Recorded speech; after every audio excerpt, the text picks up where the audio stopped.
Hi guys, it's Vera Blue here, and thank you so much for joining the live stream for the Temper music video premiere. This is very exciting. Hopefully you guys can hear me. Can y'all hear me? I'm gonna hope that that's a yes. I'm very excited. I have a couple of guests coming on board for this live stream. Basically, it's like a really exciting time for me because we're about to release the film clip, and I haven't done a proper film clip for so long, definitely over a year, and this song is super special and I love it so much. This song is like from the heart, but it's also got this nice little quirky, playful feel about it. Yeah, the film clip's incredible. It was directed by the amazing Madeline King, and lots happens in it. There's lots of exciting stuff. I got to do things I've never done before, and I hope you guys like it. But before we watch that, I kind of want to get into a bit of chatting. We're going to be chatting to Carla Wehbe first, who's a really good friend of mine. We wrote the song together, so it's going to be nice to kind of chat through how we did it, if we can remember, and also chat through what she's up to. And then we have the most beautiful, beautiful, beautiful person coming on. We've got AstroTash, who's going to be coming on, just kind of chatting through emotions and chatting through my astrology chart, which is going to be really special. So hopefully you guys enjoyed that. It's a bit of a treat for you and for me. But first up, I'm going to be bringing my really good friend Carla on, and we're going to be chatting about the song and everything else. So let me see if I can. This is the first time I've used Rodeo, and it's really, really cool. Hopefully it goes to plan. Let's see. You there, girlfriend? Hello. Hello. Hey, it worked. Hi, how are you? What? It looks cute. You look very cute. Oh, thank you. You look great. Don't mind my dog. Is that Texas? I'll get it. Texas, yeah. Come here. Quiet, please.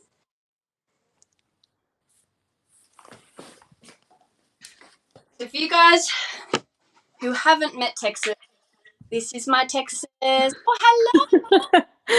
This is Astro. Astro. How perfect is that? I know. He always barks. Oh my God, he's so cute. I say hello. He's like, he expects someone to be at the door. He's like, where are they? Aww. A good watchdog. Aren't you, little Yeah, he's a good boy. Relax now, buddy. No one's there. Okay, back into his bed. How are you? I'm good. How are you? I'm good. I'm very excited at the moment. I think it's been such a long time since I've put out a film clip. So this is feels strange, and I'm like nervous, but good. Yeah. Very excited. Yeah, I mean, I can't wait to see it. So. And it must be surreal for you too, because we wrote this song together. Yeah. It must be crazy for you kind of hear it on Triple J and kind of know that there's a video coming out soon. Yeah, it's so cool. Like, just like remembering the day we wrote it, and then isn't number one played on Triple J? Yeah, it's insane. Yeah, Triple J like number one most played track, and it's amazing. What is happening? Oh no, that's so good. Like, I remember when we were in the studio. So guys, this one, I think it was maybe January this year.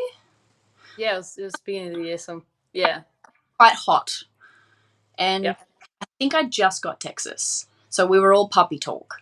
Yeah, so you had it's like the first time you had kind of left him, I think. Yeah, separated. Yeah. So, oh my God, he's about as anxious as I am now. So yeah, bubbles. But I remember we got in the studio, and you and I, that was the first time we worked together. Mm-hmm. We have known each other since 2012. Yeah, since AIM. We went to AIM together. Yeah. College, for those who know AIM. And I remember just seeing you all around the traps, just kind of like singing and having on. And I was like, he's so cool. But and then we were brought together this year after all this time. Finally, it had to happen. Mm-hmm. So we jumped in the studio with an amazing producer named Robbie Dessar. And had you worked with Robbie previously? Yeah. So he's one of my like closest friends and collaborators. So Yeah. it was just so good that he could also be there. Yeah. It was really, really organic, and he's such a cool dude and so talented. He's insane. Yeah. And he produced a lot of your music, or not the stuff that's come out yet, but the stuff that's going to come out. Yeah, he's on like a lot of them. Sick. He's amazing. Yeah. So good at bringing out that like pop, but that of 80s, which you and I are both obsessed with. We love definitely.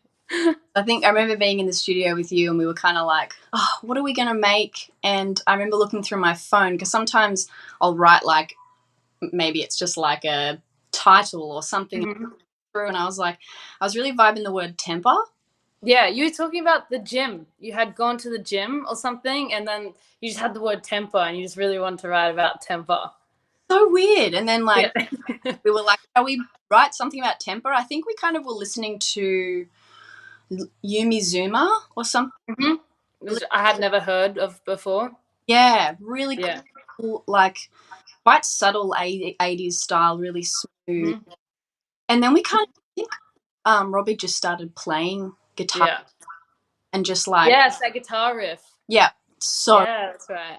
Okay, I feel like we're straight into this like the tone of the guitar. And it was just like, and then I remember like we always have to make sure we have our phone on like record or like voice memo because you can miss a beat, like you can miss a thing. So I remember having my phone on record and you just like started riffing these melodies. And the thing that I love about your voice and the melodies, they kind of have no, like they almost have no end. Like you could do anything. Your like melody range can go like really low, really high, but there was something really floaty about how you like started singing that first verse melody, just like da, da, da, da. Okay, it was so different. I loved it. And is that normally how you work when you're writing music? You just start riffing? Melody, yeah. That's like, you know, I always felt like lyrics were my like weak point throughout my whole, you know, songwriting experience. So yeah, it's just melodies. Just yeah.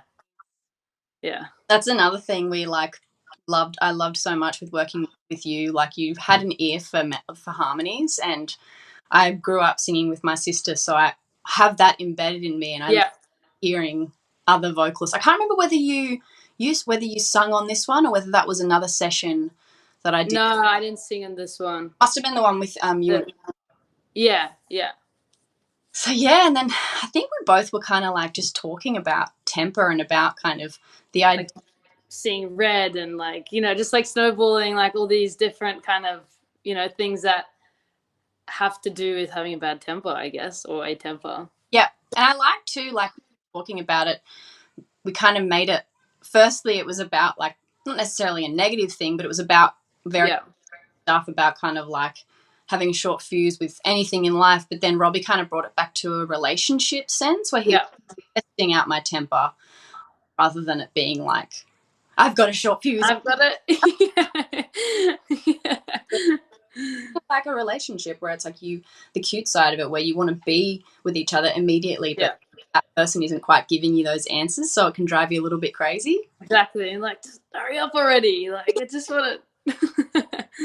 And then you started talking about how, like, I don't know if you've read it somewhere, but like that redheads actually have something to do with zinc, was it? We looked it up and it was like.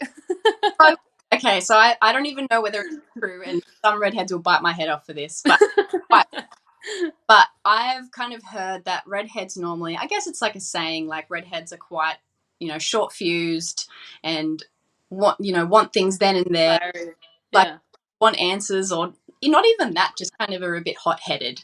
And it's funny because me and my mum are both probably both my siblings as well, but redheads apparently lack zinc because they have too much copper. It's crazy.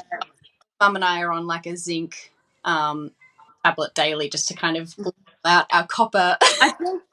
Actually, we spoke about it as well because my body retains 0 zinc, and I used to have really bad temper. So like, I feel like it checks out. You know, it makes sense. We're just little hotheads. We just need to. Now we're good. We're calm. You know, we can live through it through the song and just. Yeah. Okay, I was there once. I was there. Yes, exactly. But yeah, it was such a joy to work with you, and I think the lyrics just like happened. Like we were thinking a lot, and we were in there for like in the studio with Robbie for like maybe 5-6 hours. Mm-hmm. Yeah, the lyrics just kind of like fell out of you as well. Yeah. You know, they just it felt like a very natural process. It didn't feel like, you know, even when we were like stuck on something, it wasn't like, you know, sometimes it gets too much when you're just like trying to force it. I just felt like it flowed really nicely. I loved it. And it was like, and as soon as we got kind of like that that was so cool. Started the tempo chorus, and then the chorus straight into like lately, like kind of thing. And then once the song was done, I remember like leaving the session and driving home, and I just couldn't wait for Robbie to send it. Of what we did in the studio. I was like, damn it, I just want to listen to it. Yeah. I fell in love with it, and I was like, this has to come out like ASAP.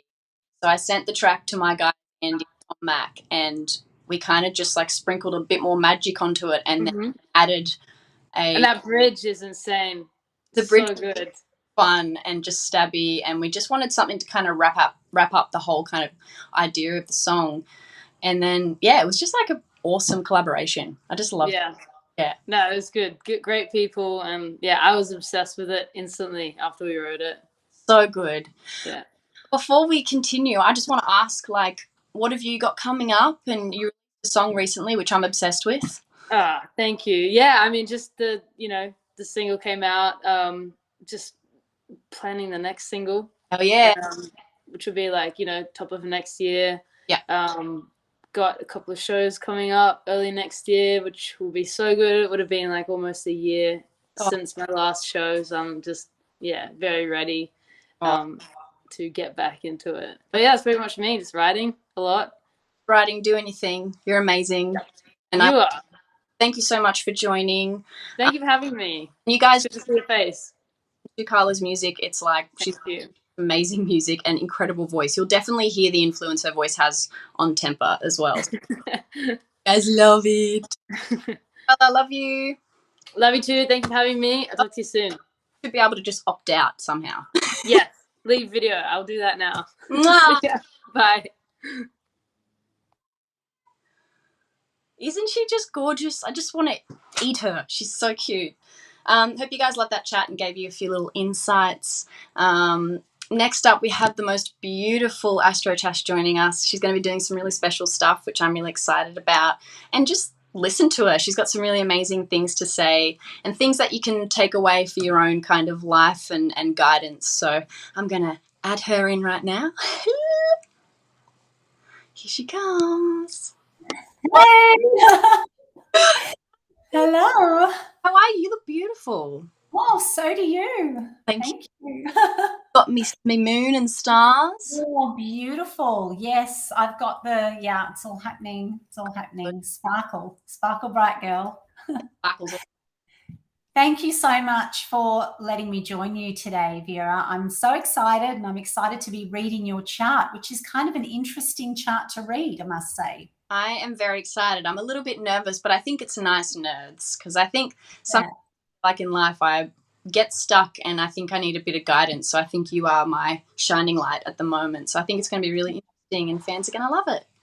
Thank you. I hope so. And, that's what astrology can really help you do. It's great to get to a place of self-awareness through astrology, and through the self-awareness we come to self-acceptance, and that's a really powerful place to be. So I'll go easy on you, I promise. There's not going to be any dire predictions or anything like that, but just maybe some tools and some guidance on what's coming up and understanding the timing of that as well. Beautiful. I'll open the fan line, guys. At the end, if you're brave enough, you can give us a little call and ask some questions. or you can, or at the end, we're probably going to read out some questions as well and answer them for you guys. So thanks for joining as well, you guys. You're so cute. I can see ya. Okay. Hi, everybody. All right. Okay. So, Vera, the moon is in Libra today, and Libra is ruled by Venus. So Venus is the planet of love, beauty, and female connections. But it also, so it's perfect for our little chat today, but it also rules art. And music is an art form. I'm sure you'll agree with that. So it's perfect for us to be talking about your music today. And congratulations, by the way. Thank you. I'm so excited to premiere the video. It's super exciting, and I'm glad you guys could join me for it. Yes. So do you want to chat a little bit about astrology? I know that you are pretty passionate about mental health awareness, and maybe, bringing some things to light that astrology can help with for your fans, particularly your younger fans. So I thought I might have a little look at some mental health hacks for each sign. I'll run through them pretty quickly if you like, but I just thought of one main mental health hack for each sign. So starting with Aries. Aries is the first sign of the zodiac, so it really begins with self. So self-love and self-care are really keys to mental wellness for Aries. Love self-care. Yeah, every sign loves self-care, right? But particularly for Aries, and that might look a bit like pampering yourself, but, we can also go deeper with that, and it can be more about honoring your needs for Aries. For Taurus is the sign of self-worth. So really knowing your self-worth and standing strong and firm in that is going to be very beneficial for Taurians, and prioritizing yourself as well. Put yourself first. With Geminis tend to worry. They're overthinkers. They're kind of all in their heads. Yeah. I'm a Gemini. So talking, because they're also the master communicators of the zodiac. So talking things through, getting stuff off your chest if you're a Gemini, basically talking to anyone that will listen is really therapeutic. Yeah. Cancers are the sign of home and family. So when Cancer is not feeling so good, surround yourself with family, and that will uplift you. And I should have said at the beginning of this, these are astrology mental health hacks that I've come up with. But of course, there are people out there that are dealing with severe depression and anxiety. So I do want to mention that seeking professional help is the first thing you should be doing in that case. Absolutely. Definitely. Yeah. What was I up to? Leo.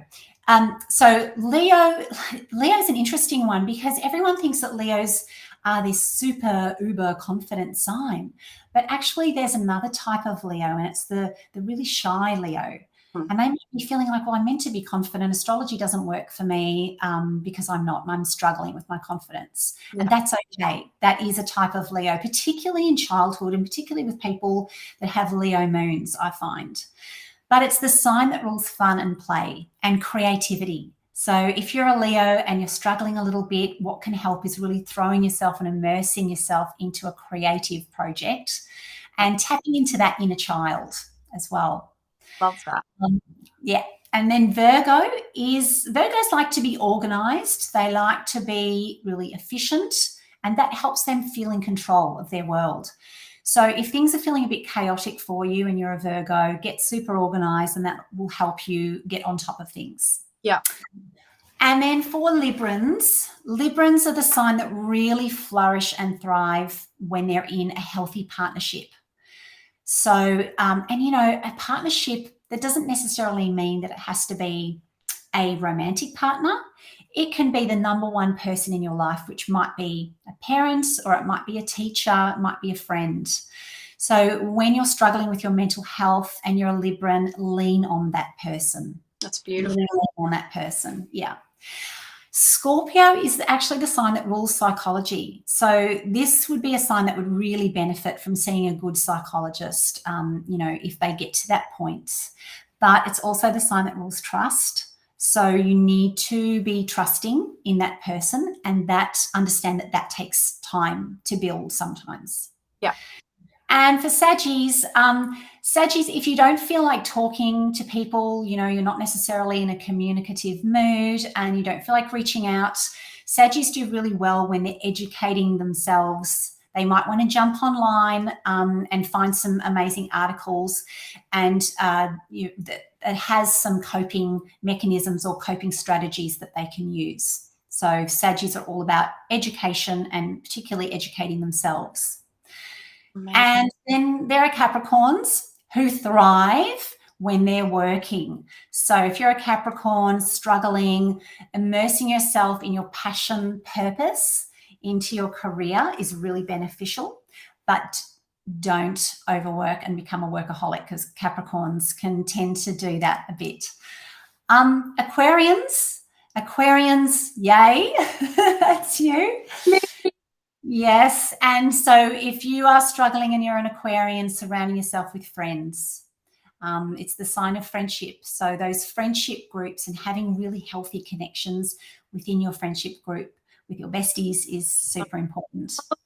Because I spent the weekend with a few of my best friends and I feel revived. Like I always forget that, like, especially during COVID, it was really hard. I felt like I came to the point where I didn't want to see anyone. I didn't want to talk to anyone. I've always been really bad at phone calls. And then as soon as it opened up, I felt myself come back alive. And I think it was basically just because I was with my people, my best friends, and they make me laugh. I think it's like also laughter as well. Like I spend so much time laughing with them.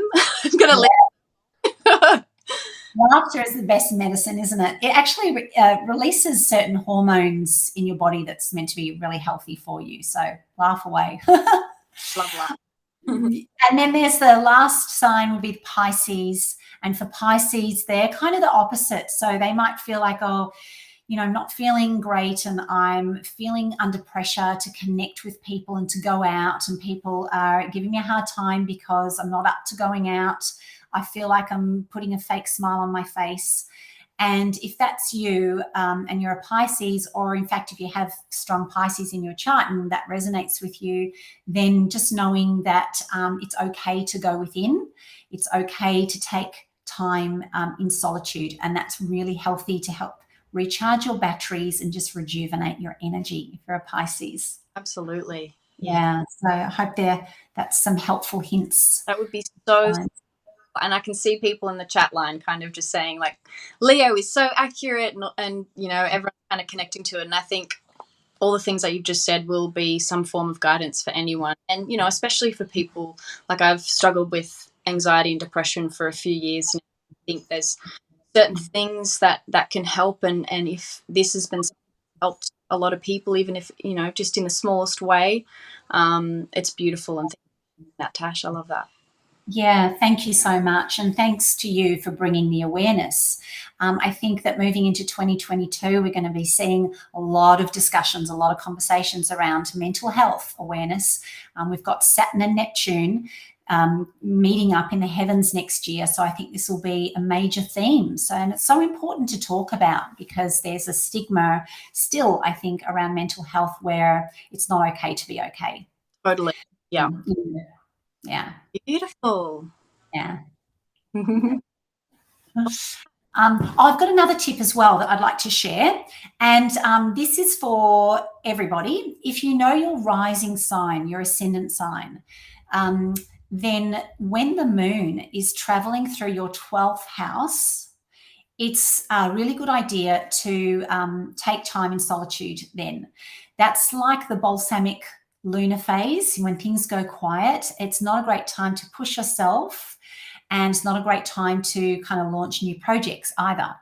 Now, it's not, you know, do or die like Mercury retrograde, but it's just good to kind of work with the rhythms of the moon. And I know you love the moon, Vera. But when the moon's traveling through your 12th house, go quiet, go within, and to find out, I don't know if people know what their 12th house, what sign rules their 12th house. But to find out, if you know your rising sign, you just count back one sign from that, and that will be the sign of your 12th house. And the moon will be traveling through there for about 2.5 days every month. I love that. Yeah. Before we move on, we have someone calling in. They might have a question about what you just said. I might just quickly. Hello. Who is it? Virgo sun. Hello. Hello. Hi. Who is this? Hi. This is Kate.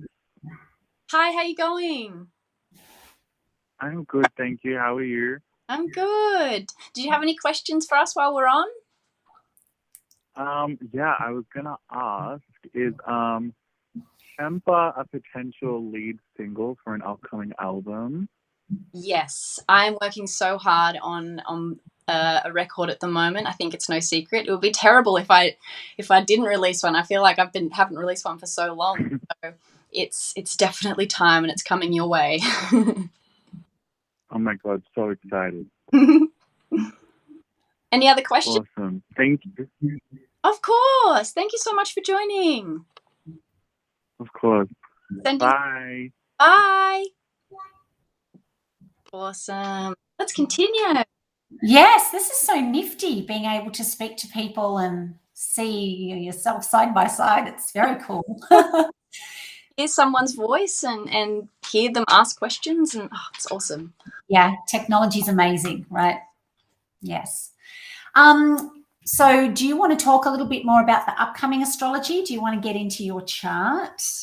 I think let's just get into it. I think it's very exciting, and I'm keen to delve in. All right. So I have your chart here. I've got all sorts of notes on it. Let's just start with your sun sign. I think, people relate to their sun signs mostly because we all know our date of birth. But what we don't, this is still general astrology, I suppose, but what people don't often understand is that there's so much more to you than your sun sign. We have a birth chart that's a 360-degree wheel. In fact, I can show you a chart. I'm not going to show you your chart here. So it will help to put a picture a little bit to what I'm saying. This is a birth chart. Love it. This is the chart of the week, and this is what I use to write my horoscopes. So we've got a 360-degree wheel, and if you imagine that you are smack bang in the middle of that wheel at your moment of birth, looking up at the heavens, then this is like a snapshot of your moment of birth. So it's so unique to everybody. So while I'm going to talk about your sun sign now, we're going to move on to your Mars sign, your Venus sign, your rising sign, and what that all means. And then there's also the mathematical relationship that everything makes to each other. So it's quite complex. I won't go into the, too much complexity around the mathematics of it, because that might get a little bit boring. But let's just start with it.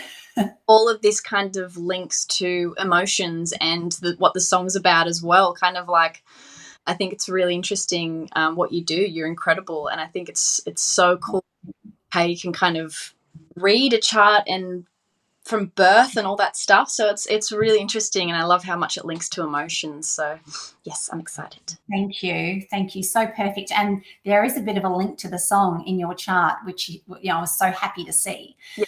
Basically, so you're an Aquarian, and this means that your sun sign is in Aquarius, and the sun sign represents our basic character. It's how we shine our light into the world as well. So Aquarians are freedom loving. They are the rebels of the zodiac, so they like to do things their own way. They like to dance to the beat of their own drum. They are original people with original concepts and ideas. So, you can really lean on that in your music, which you obviously do. Someone who breaks the mold a little bit and who's not afraid to do that. They are the cool cats of the zodiac. So they cop a bit of a bad rap sometimes, Aquarians, from being a little bit emotionally distant. But I think that it obviously depends on what else you've got in your chart. to balance that out. But I really think that Aquarians, rather than being emotionally detached, it's more that they don't get embroiled with the personal details so much as they're looking at the greater good, and they're willing to fight for the greater good. It's a very kind sign, a very intelligent sign, probably the most intelligent sign. It's an air sign, actually, not a water sign, like a lot of people think, you know, being the sign of the water bearer. It is an air sign, so it's very cerebral. But what's interesting about your chart is that you've got this cluster of planets in Aquarius and Capricorn. So right alongside your sun sign in Aquarius is your Mars sign in Capricorn, actually. But because Mars is so closely nestled up to your sun sign, this actually flavors your sun sign. So it means that it influences your personality traits. Wow. Which, yeah. And this is perfect for the song because Mars rules Aries, and Aries in Greek mythology is the god of war. So Mars is all about assertion, courage. It rules your temper. It's a fearless planet. And so this endows you with all of those qualities. And not only that, but it does so in a really positive way because Mars is in Capricorn and Mars does its best work in Capricorn. So all of those qualities that Mars represents is expressed in a healthy manner. Whereas someone with Mars in Cancer or Taurus, for example, they might really struggle with asserting themselves, and that might be something that they have to work on in their life. But for you, you know, it's good to know that that is very available to you. It's the real boss babe kind of placement. Boss babe. Yeah. And then we've got Venus on the other side of your sun in Aquarius. So it's interesting. You've got the Mars and the Venus flanking your sun sign, which is actually an uber creative placement, super creative. But Venus in Aquarius for you, that rules your relationships. And I would say that you probably need a fair amount of freedom in your relationships. And that's not just, you know, that's your romantic relationships, but also your relationships with other women. Which are very important to you and very close to you, you know, being closely aligned to your sun sign. So, yeah, but with that Venus close to your sun sign, that, again, that influences on the other side your sun sign with the Venus qualities, which are all about beauty. So it's no surprise that you're beautiful looking.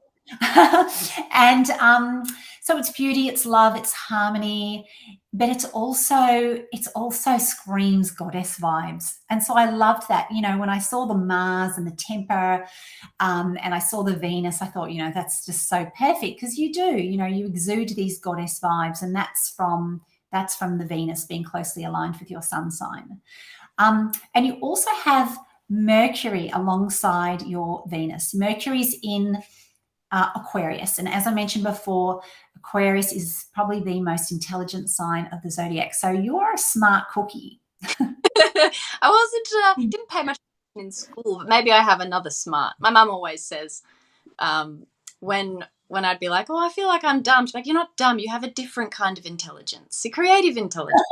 Yeah, okay. Well, you know, we all sort of express ourselves and our talents in different ways. So I'm glad that your mum kind of alerted you to that. But it is because Mercury rules your intelligence. It rules how you communicate. So having Mercury in Aquarius rules the mind. It's kind of a double intelligence whammy. And being closely aligned with Venus, it's beautiful thoughts and it's wanting to communicate in beautiful ways, which I think you might do in your music as well. And then also in this cluster, we're just kind of really fleshing out this cluster that you've got in Aquarius and Capricorn, but you've got Uranus and Neptune as well. So it's all influencing your character, your sun sign. And Uranus is the planet that rules rhythm in astrology. So it can rule the rhythm of the heart. It can rule the nervous system, because that's, very much to do with rhythm, but obviously it can rule musical rhythm as well. So that's a good thing for a musician. Awesome. Yeah. I love that. And then having Neptune alongside Uranus there, that's a really supernatural cosmic combo. So, and it kind of endows you with an otherworldliness. But what does that mean in the real world? That means that you might be attracted to spiritual topics.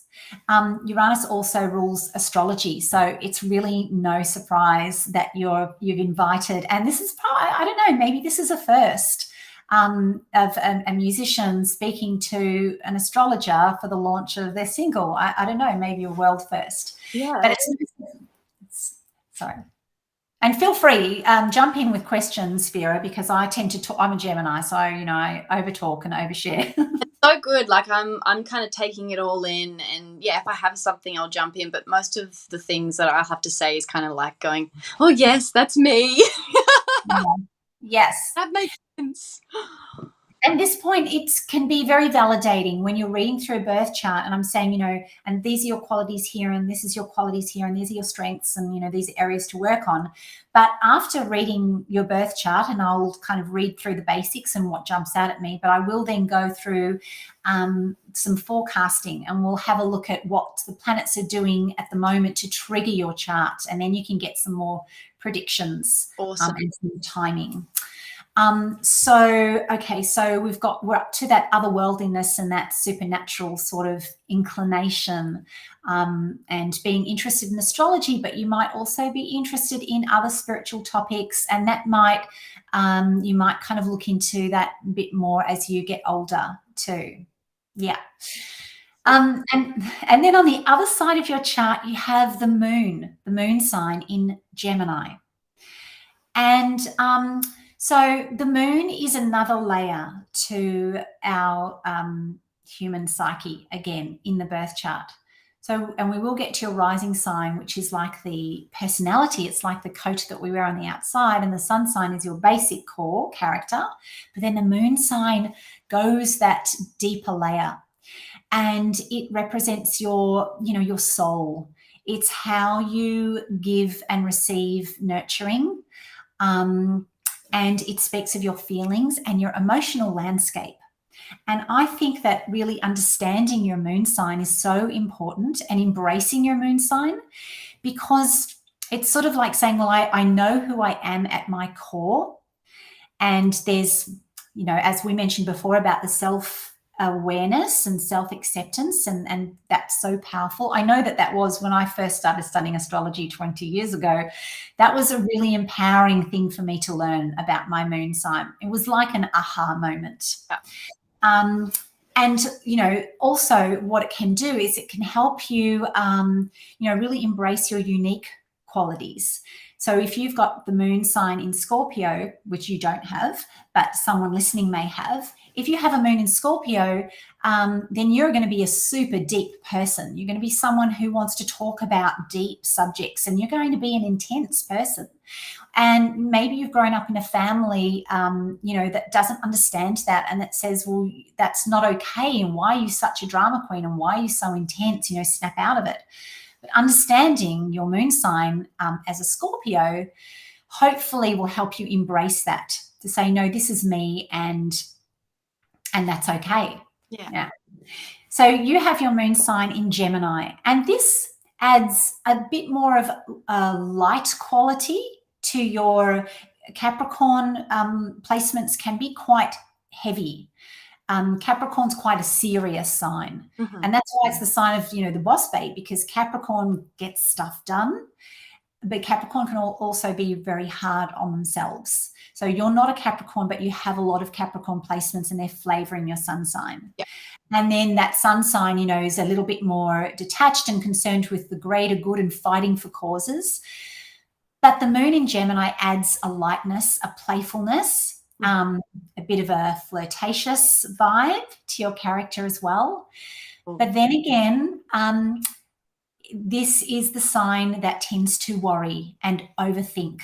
So just as you shared that you you deal with your own anxiety issues at times, I've got a bit of a theory as to why that is, which we'll discuss when we get to the forecasting. But the moon in Gemini can definitely lend itself to over worrying. And I'd say that's because you just get into your own head and you're a thinker. There's a lot going on up there. Yeah, and I'm very hard on myself too. Very hard on myself, and then I get carried away with certain thoughts. I've really had to kind of, comfort myself and tell myself that everything's okay a lot.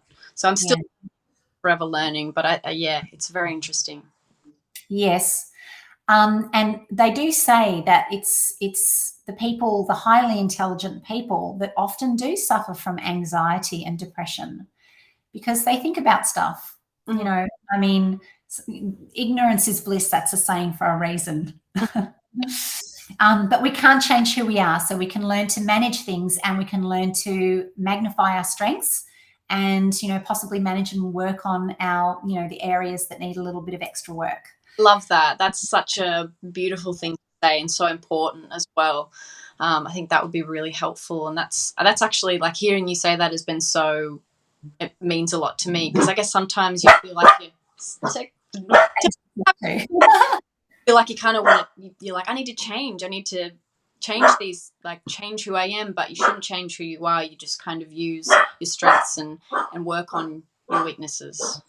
Yeah, absolutely. Absolutely. And understand and to be gentle with yourself. Yeah. We can't really change who we are according to our astrological DNA, but, there's always the light and the shadow side of every sign and every planet. Mm-hmm. And when people come to me and they say, oh, I've had an astrology reading before and I've got a bad chart, that really upsets me, because there really is no such thing. There are planets and combinations that are more challenging, without a doubt, but everything has the light and the shadow side. And I always say free will always trumps astrology. So we get our astrological DNA that's written in our birth chart, but then how we choose to manifest those patterns and placements in our chart is really up to us. Awesome. So you can highlight the light expression of planetary placement, or you can sink into the shadow expression. I've got a really good example of that, actually, if we can just detour for a second. Might be interesting. The moon phase, the moon phases, according to the moon phase at your time of birth, that can influence your personality as well. So you actually, and I wasn't going to mention this, but now that we're talking about it, you were born during the first quarter waxing phase of the moon. Oh. Yeah. And so that gives you like another layer to your personality as well. First quarter types are self-made people. There are people that are quite dynamic. And I think, you've got a lot of inner power. And I think you're in the process at the moment of really expressing that. But your moon phase personality type can really help you do that. So it gives you that innovation and that motivation that you need to push yourself and to make things happen for yourself. You're not someone that relies on other people to do things for you. Mm-hmm. I feel like there is a bit of a shift happening in terms of that kind of stuff. So it's nice to know. Yeah. Yes, you've got a lot happening actually at the moment, but we'll get to that. Okay, I've lost my train of thought.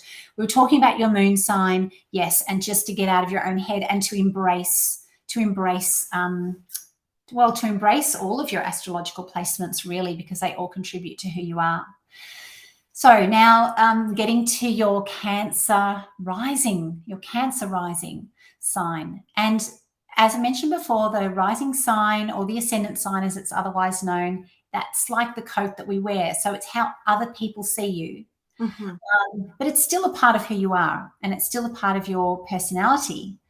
So what's interesting about your Cancer rising is that it's the only water placement that you have in your whole chart. And when that happens, when we lack an element, Like, you know, I'm low in earth. You know, other people might be low in fire. You're low in water because you've just got that one placement. So what we can tend to do on a subconscious level is we can attract people and experiences into our life that align with that element.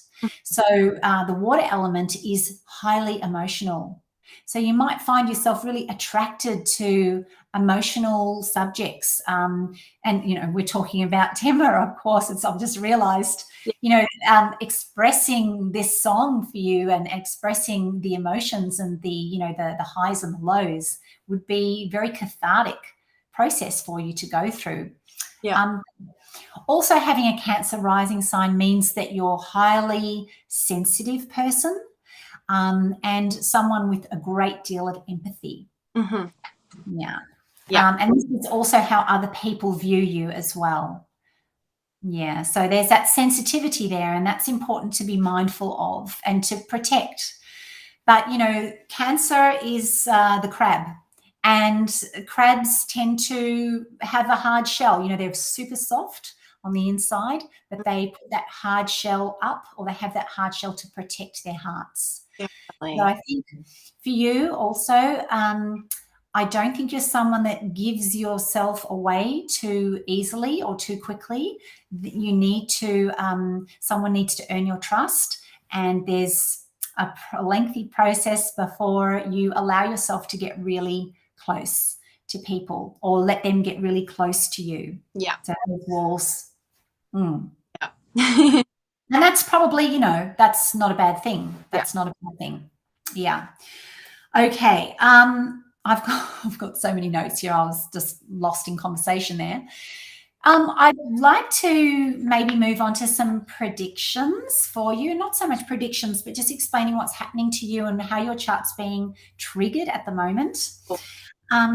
So the first being Saturn is coming up to your natal Saturn. And what that means is you're about to have your first Saturn return. And have you heard of Saturn returns? I haven't. Well, I mean, I have heard of it, but I don't quite understand it just yet. Yeah. There was a song written about Saturn returns. I don't know who wrote it. Yeah, but it's kind of a big deal in astrology. And this is because Saturn takes about 29 and a half years to make one orbit of the sun. And that means that it takes the same amount of time to make one full cycle of your birth chart, which means at the age of about 29 and a half, it returns to its position that it was at your time of birth. Mm-hmm. And this is very meaningful. And what this does is it usually coincides. You have your first Saturn return, your second as you get older. But with the first Saturn return, it usually coincides with something, a big milestone or an event, or it can be a process as well of major commitment. It's something that kind of inspires you to settle down and put down roots. Love that. Yeah.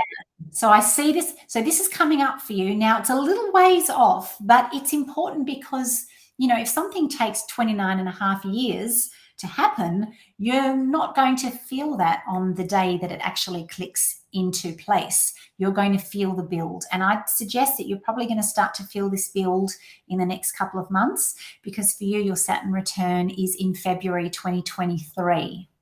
Oh, so interesting. Yeah. So I'll be watching with interest what happens for you around then. Yeah. Very interesting. We have a caller coming in. I might just answer it real quick. Yes. Question. My dog barking. Hello.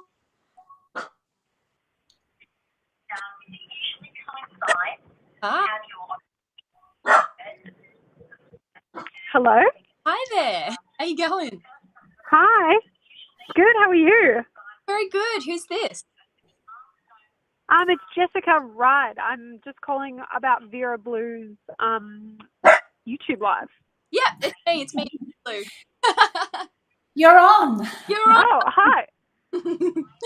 Oh, am I? Oh. Sorry, don't mind my dog barking. Texas, quiet, please. Oh, that's okay. Hi, guys. Hi, how you going? Hi. Question? I'm good, thank you. Yes, I do have a question. Yeah. So I was just wondering, I'm a Leo sun, a Gemini moon, and a Sagittarius rising. And I was just wondering about like music and how that sort of correlates with my music taste. Oh, okay. Music taste for Gemini moon. Well, I think, it's interesting because you have you have a bit of a mixture of fire and air there, Jessica. So I'd sort of say that you'd be inclined to like your pop music with that Gemini moon, something fairly light, a light, catchy beat. But also it would have to be something that would speak to you emotionally, because as I mentioned before, the moon sign represents our emotions, and Gemini is communication. So for you, maybe music has to speak to you. And Sagittarius is the sign that rules truth. So Sagittarians and your Sagittarian rising, I think you said. So your Sagittarian rising needs honesty and it needs truth. So music that really speaks to your truth would resonate well with you. Love that. How's that, Jeff? Perfect. Oh my God. Yeah, amazing. Thank you so much, AstroTash. And Vera, congratulations on all your new music. It's amazing and I love it so much. Thank you, beautiful, and thanks for joining in. Love the question. Of course. Thank Bye. you. Have a nice night, guys. You too. Bye. Okay. Oh, that was so nice. Very good. All right. Had any more how far have you got to go? There's probably, you could probably talk to me for 3 hours, I reckon. I could, and we might chat after this a little bit at some stage as well. Look, there's not too much to go. I can sort of wrap it up if you like, but I would just like to mention that you've got a double Mars-Pluto happening. So you've got Pluto to the Mars and Mars to the Pluto. And when we get a double up like that, when we get repetitive patterns in the chart or in the astrology, that's when an astrologer really has to take notice. So Pluto Mars is intense, and this is about superhuman effort. And so this is triggering you right now. And I just want to say to you that it's okay to be working really hard. It's okay to be pushing yourself, because when that energy is around you, it's best to not ignore it or to try and put your head in the sand and walk away from it. It's better to just throw yourself into that and express it in a positive way. So just know that superhuman effort, like sometimes, and it's just hard work. There's a bit of hard work around you right now. But the hard work, the harder you work, the greater the success that you will obtain. I love that. I'm going to take that right on board. Yeah. So throw yourself in and really dig deep. And that kind of, I have to mention a couple of other things. Pluto is triggering your chart right now. And this has been for a few years. So when you said before about your anxiety, I feel like Pluto might be involved here. So just to get some perspective on how big this is for you, Pluto takes 248 years to orbit the sun. And therefore 248 years to make one cycle around your chart. So not everyone is going to have Pluto triggering their sun sign, or any planet, in fact, because it's only going to move through a certain portion of your chart in your whole lifetime. And you have Pluto triggering, like it's right on your Mars, it's heading up to your sun sign. So, and Pluto moves really slowly, super slowly. So that means that it takes a lot, like years, for that process and that message that Pluto is bringing to you to build. And Pluto represents the underworld. So this is where we dig really deep. And if I can just use one sort of metaphor to describe the Pluto transformation that you've been going through and you will continue to go through, this is like a butterfly or a caterpillar, I guess, going into its cocoon and emerging as a beautiful butterfly. Yeah, wow, I love that. Yeah, you have been in that process, and you are still in that process. So can't wait to see you really, you're already spreading your butterfly wings, and it's just going to happen more and more for you. Oh, thank you. I love that so much. It's so nice. And you have Venus. Actually, Venus is triggering your descendant sign. And what that means is it's activating and triggering your relationship. Mm-hmm. And so there's a lot of, because Venus is about to go retrograde on December the 19th. So it will be hanging around that point for you for a lot longer than usual. So this is a lot of reflection and reassessment on relationships, and this could be romantic relationships, or it could be your relationships with women and females. At the moment, Venus is not in retrograde and it is there. So this is really positive for a female collaboration. So maybe this is kind of like a female collaboration, what we're doing right now. So it's sort of perfect. Connecting with women in that way, because Venus is the divine feminine as well. And Venus also rules love. So this is really bringing love and beauty and harmony into your relationships. Awesome. So beautiful. Yeah. Oh, I think we might have to finish up there, or we'd go forever. Well, thank you. Thank you for letting me speak to you and read your chart, Vera. It's definitely an interesting chart, and I'm wishing you all the best. Been so incredible. Thank you so much, Tash. And guys, thank you for putting in your questions. Even if we didn't get to them, please put them on my last Instagram post and I'll answer them for you, or I'll tag Tash in it, or tag Tash and she might be able to answer it for you. Lots of love, guys. Thank you so much. And I hope you guys enjoy the video.